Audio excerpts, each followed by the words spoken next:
In this third Wix tutorial, I'm going to look at adding a few more elements to my site, but also I'm going to have a look at apps, adding apps to it as well. So contact forms, we finished off there. Next one is embed. Embedding is hugely popular, and we're going to see this later on when we start adding Google Maps, when we start adding YouTube videos. You can see all of these options in here. They're very straightforward. You can even embed a site in here as well. SoundCloud, iTunes, all of these are different options that we can add when we start adding audio and visual to our site. Next one is a blog.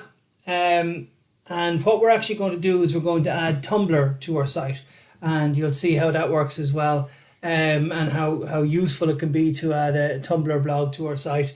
But we'll add that when we get to the Tumblr section. Bookings forms, very straightforward as well. Membership, events, and content manager. All of these are very useful little additions to the Wix catalog over the last year or so. So some of them are very, very useful.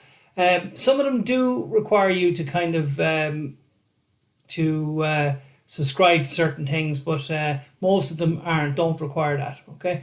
The next section here is I'm going to have a look at is just adding what's known as the Wix App Market, and in here there's lots of really cool things that we can add.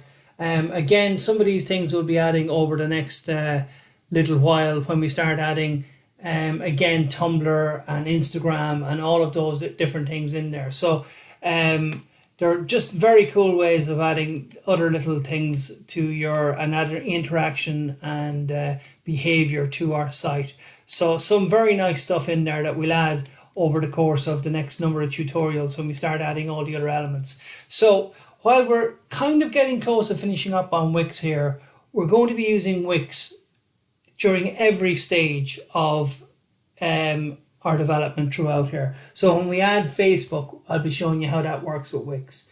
When we add Instagram, when we add, our blogs, which is Tumblr, and when we add Twitter, I'll be showing you how to add a Twitter feed. So, in most of our elements from now on, we'll be coming back at the end of the element once we've looked at how it's created, managed, maintained. We'll also look at how you can embed it into and integrate it into the website itself. So, the app market here is very, very good. So if I came along here and just say I was looking for something to do with Instagram, all right, and you can see Instagram feed. If I go in there, it'll provide you with a very simple little Instagram feed. Okay. Now, as I said, you can add it to it. You can tell it says where free plan available, 7-day free trial, so you can see what you need there. So in our case, the Instagram feed here, which is free to Wix, is perfect for us. So we'll add those at a later date. Okay, when we finish up on Instagram. So I think that's pretty much all the things that we need to do to get us going on this. It's a very, very straightforward little tool, and very, very useful for us to play around and to help us to create a very quick code-free website.